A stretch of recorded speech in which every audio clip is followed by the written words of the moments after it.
This is HOVERAir X1 Pro, and today I'll show which shooting modes are available on this drone.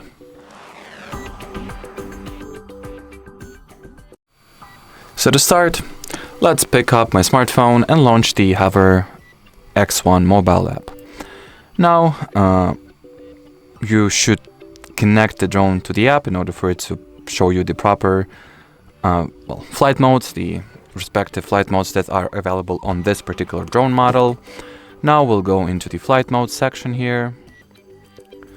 And as you can see, the modes that are available to us are hover, zoom out, follow, orbit, bird's eye, snapshot, dolly track, ski mode, cycling mode, 360 spin, dolly zoom, indoor follow, manual control, of course, and sidetrack. By the way, if you would like to access manual control, go into the hover section. Once again, make sure that your drone is connected to the app and go into the smart preview.